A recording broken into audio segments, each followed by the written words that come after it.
I say let's have incendies. The United States has granted the Philippines their independence. Swears in Vice President Sergio Osmeña as If a president. prosperous and free democracy can be built in the Philippines, The Republic of the Philippines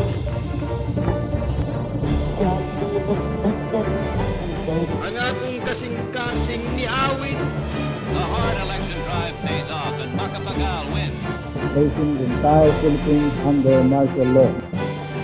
I have always been a firm advocate of peace. We are today being hailed as the new Asian Tiger Cup. walang kaibigan, walang kumbahan. A strong republic is the bedrock. Kayo ang boss ko. Do not destroy my country because I will kill you.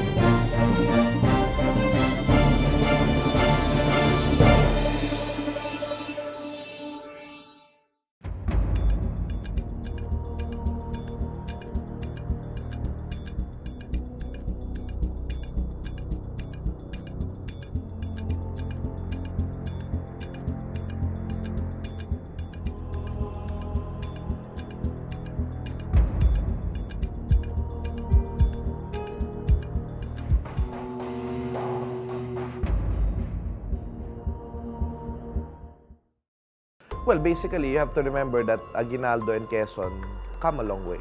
Because when General Mascardo, who was the commander of Aguinaldo, heard that Aguinaldo already surrendered to the Americans, he wanted to make sure. Remember, that was a time when there were no Facebook and no live news. And so, Manuel Quezon had to surrender himself.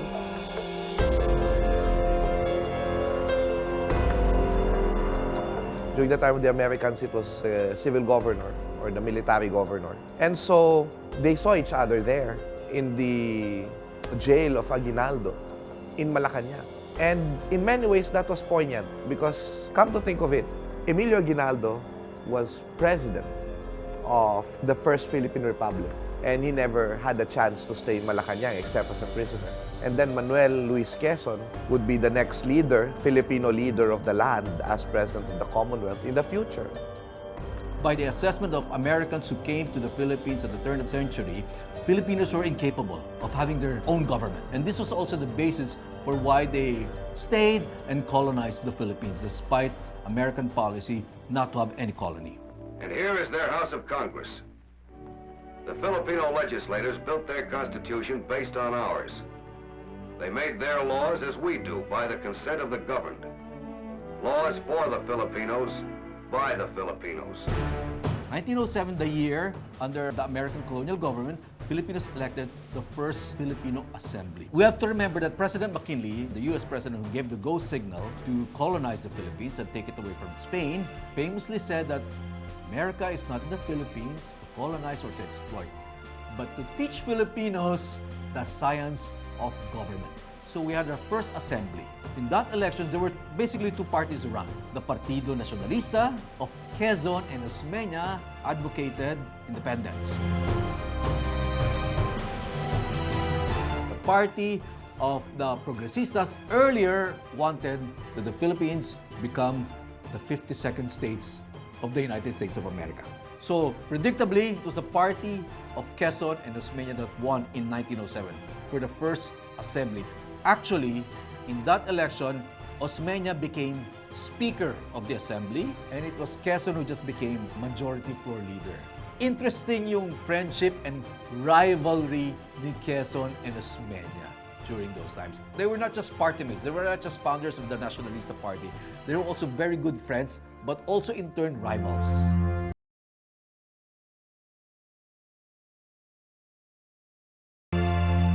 There was one time when Osmeña, Speaker of the House, he sees already his friend Manuel Quezon, Deputy of Tayabas, and he, Osmeña, the Deputy of Cebu, his rival in the leadership of the country. So what he did was he exiled Quezon to be out of the scene in the Philippines and put him in America to become resident commissioner, meaning that he's going to lobby for laws that would secure our independence from America and other things. Now, this twist of fate, what Quezon did was, instead of this being a problem, he made it an opportunity For him to have a good relationships with the American officials there, he had the exposure to American officials. He was able to network, and that made him, in many ways, a more powerful figure than Osmeña when he comes back. I am happy to state that the Constitution submitted to me on behalf of the Philippine Constitutional Convention for certification under the Tidings-McDuffie Independence Act conforms with the provisions of the Act. And so, Senor Quezon, I congratulate you, all of you. Mr. President, I want to express to you the thanks of my people. So, because he knows how to deal with Americans, one thing I can tell you is that his style can be summarized in one story about Quezon that proliferated during his time. And that was when Governor General Leonard Wood, he did not like Quezon. Quezon did not like him. Leonard Wood went to his house. And then what did Quezon do? He came out to meet General Leonard Wood wearing only his trousers. Of course, the Filipinos like that story because it shows the image that Quezon was confident in front of the Americans, meaning that he can bargain with them. That, you know, in my house, I'm only wearing trousers. I am king, even if you're an American. So, in many ways, that also tells you that, you know, this is my country. The United States has granted the Philippines their independence. Thus, we shall have in the Far East a new republic which will serve as an inspiration for the teeming millions yet under the control of other powers. So Quezon was mestizo, Spanish mestizo. Osmeña was Chinese mestizo. They were both very dignified stature or standing or bearing. But, you know, Quezon was more flamboyant. He had all the qualities that would make for a good politician. Eventually, in the Commonwealth elections for president, it was Quezon who ran for president, and he ran against Emilio Aguinaldo. Manuel L. Quezon. You could say that he is the first trapo. Quezon was the dominant figure already in politics for the past about 30 years.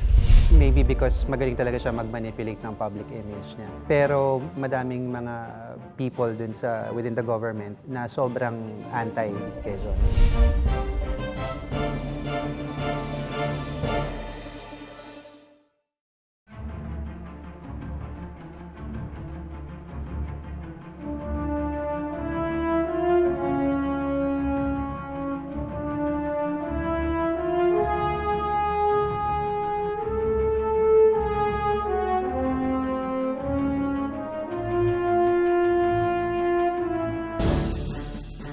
Manuel L. Quezon. You could say that he is the first trapo. When I say first trapo, it sounds very controversial, almost like an insult. But trapo really means traditional politician. Quezon proved to be the more competent or more skilled when it came to trying to win votes from the population. So a lot of the things that were practiced that we saw in those times were parang that's the beginnings of traditional politicians, of traditional politics as we know today in the Philippines. You have to understand, Quezon was president of the Commonwealth when Quezon City became a chartered city. So in a sense, you can say that he was the first epal. He named an entire city after him. Of course, it wasn't his suggestion. Officially, it was the suggestion of members of the assembly back then. But the mere fact that he allowed it to happen, and it's not far-fetched that he probably asked it to be named after him, is an indication that, you know, there was some vanity in that, in him. Karamihan ng public sobrang kampi kay Quezon. Maybe because magaling talaga siya mag-manipulate ng public image niya. Pero madaming mga people dun within the government na sobrang anti-Quezon. Dahil lang, ang galing ni Quezon na makiano sa Americans, makikisalo sa kanila. In such a way na nakukuha niya yung gusto niya.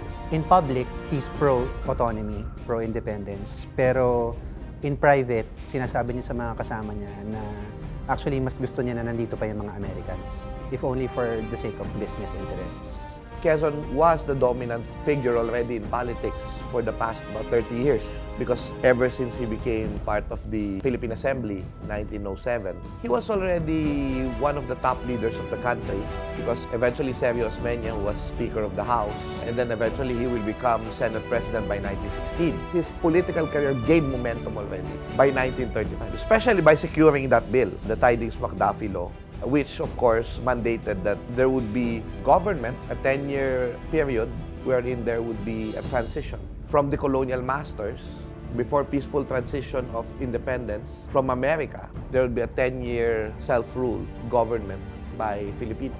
And Quezon secured himself as a champion of freedom in the Philippines. Another instance of typical political mudslinging during the election was when he was running against Aguinaldo for the Commonwealth presidency, was that to sully Aguinaldo's image, he had displayed in the National Museum the remains of the bones of Andres Bonifacio, in a way to remind the public about who had Bonifacio killed. The funny thing is, it was never even established whether the bones that were displayed at the National Museum at that time was really the bones of the Supremo of the Katipunan.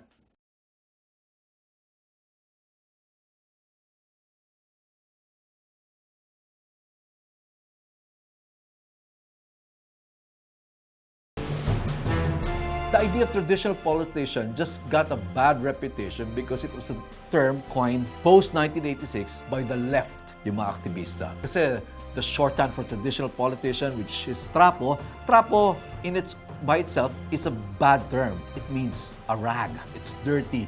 But traditional politicians, it's the way people or politicians operate to compete in this kind of game. Okay? And with that comes also mudslinging, epal politics, papogian, and all that. It's necessarily negative for us to see Manuel L. Quezon as the father of traditional politics in the Philippines. Because a lot of the things we see today, you can trace it back to his time when he was a president. Quezon was very careful about his public image. Not so many of the so-called wrongdoings of Quezon were brought out during his time. He was well loved by Filipinos. In fact, yung saving of the Jews could have been a liability. That's why if you're going to look at it, it was never in the biographies of Manuel Quezon. No one mentions it. He was very careful crafting his image. Eventually, all of these stories came out after.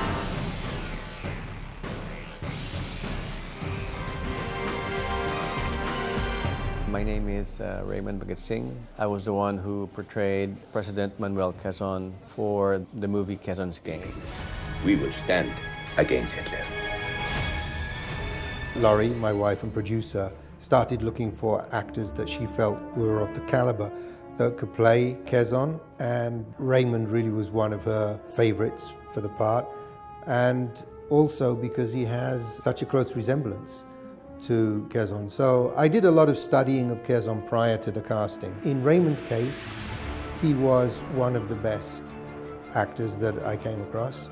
He was able to capture the character of Quezon that I felt Quezon was from my research, and it was just an extreme added plus that he had a striking resemblance.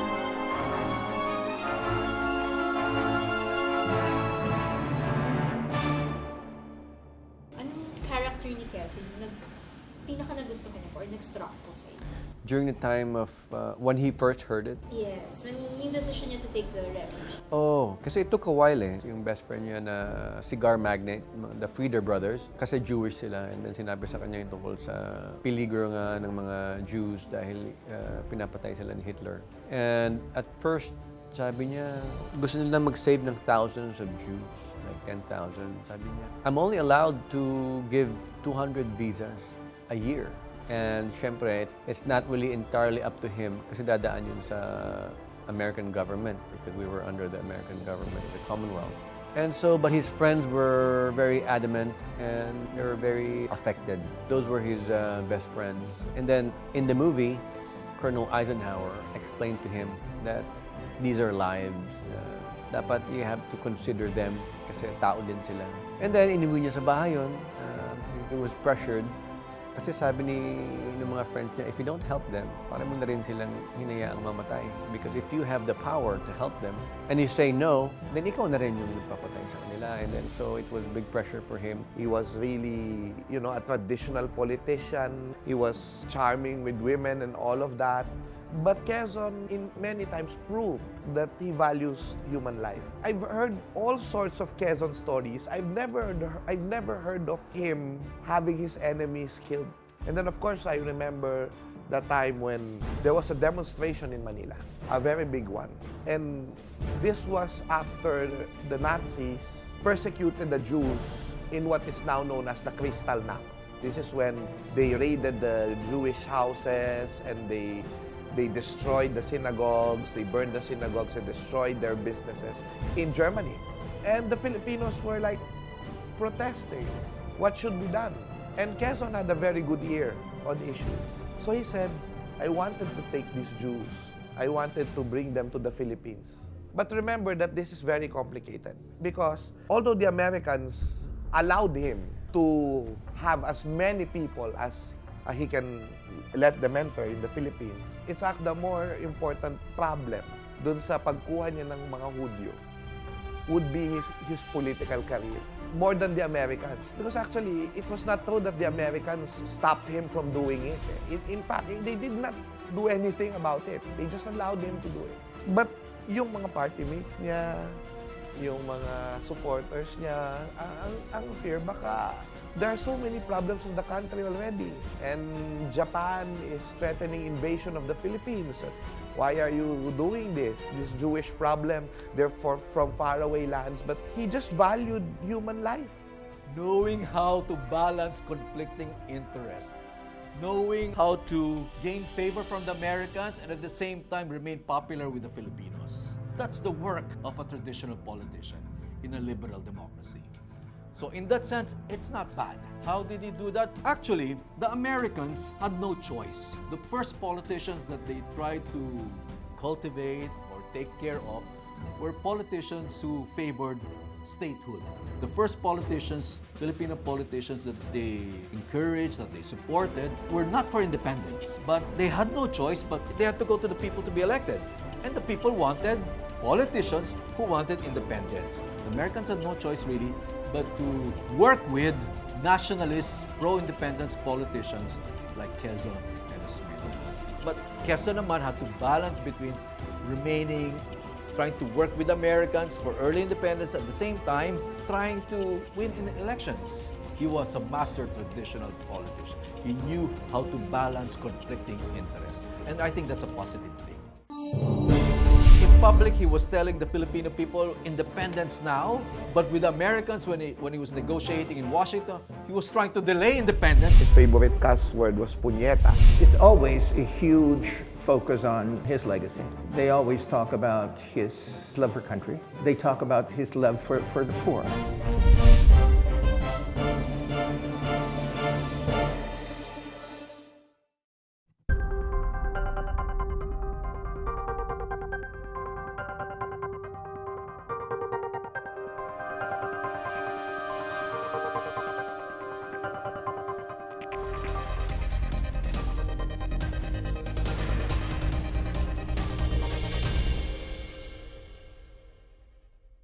My name is Benjamin Quezon of Ansenya. I'm one of the children of Zenaida Quezon of Ansenya. Nini, as she's fondly called, is the only remaining direct heir of President Quezon. Ang palagi kong natatandaan na kinuwento sa amin ng mami, which really highlights the type of person my grandfather was nung araw, Mom was a part-time secretary for her dad. And she was telling us that one day, she comes into the room, to the office of the president, and sabi niya, Daddy, look, I just got my first paycheck. And she was so excited. And si President Quezon, Lolo, looked at her. Alam daw ng mga tao pag nagagalit nakikita nila sa mukha. Ang sabi raw parang nagalit with a frown, sabi, saan mo nakuha yan, Nini? Ang sabi ng mami, it was given to me by Secretary Vargas, who was the executive secretary of my grandfather, as payment for my work done here. Ang sabi ng lolo, Nini, you give that back right away. And sabi, but why, Dad? I work for this. Sabi niya, hindi. Until you've gone through the civil service exam and you've passed the exam, you will not get 1 centavo from this government. My mom always tells us this story, which highlights the fact that what he believed in government actually held true to even his family life and to his children. There's one thing I can tell you about him being a father. And this is the story of Nini Quezon Avancenia. Nini Quezon was talking to his father once. And his father told her, never forget the poor. And in many ways, despite all his frailties as a politician, that is one of his strengths as a president.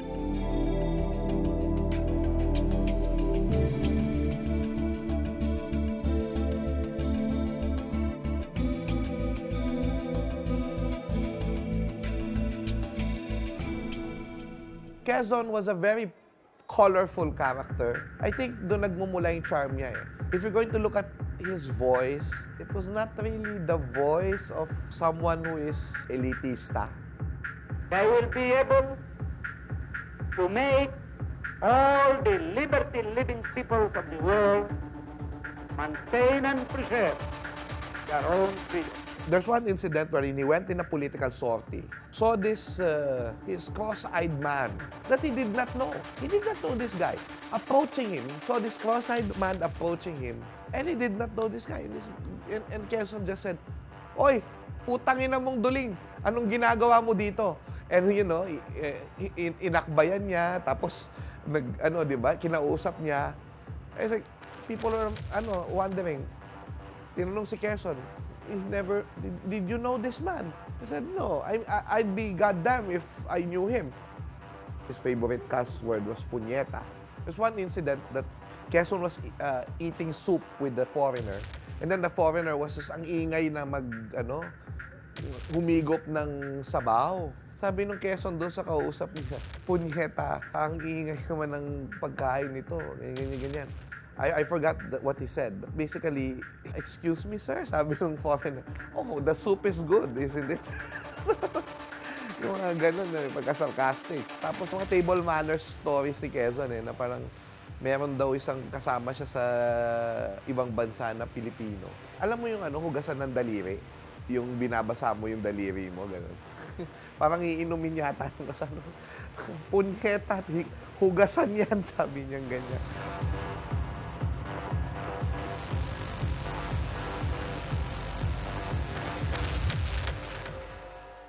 You know, it's funny. What you normally hear about my grandfather is that he has a really hot temper. Di ba? Madaling magalit, ganyan, di ba?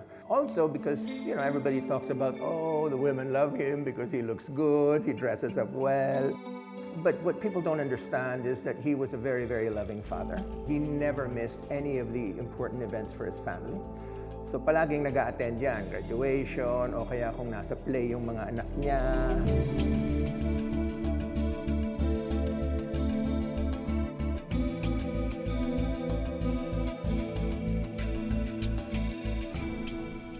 Even if Manuel Quezon was the template of traditional politics in the country, well, until today, what I always say is that he was a visionary in the sense that he was a forward thinker. There were laws that he signed that are actually ahead of his time. For example, the 8-hour law, he started that. The initiative for minimum wage, he started that. All presidents have slogans. Daang matuwid for Noynoy, you have Strong Republic for Gloria. Quezon had social justice.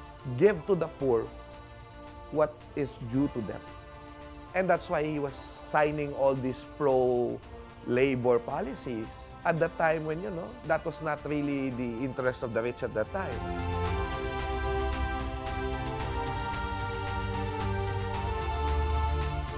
He instituted the Court of Appeals, which is in many ways a very pro-poor measure.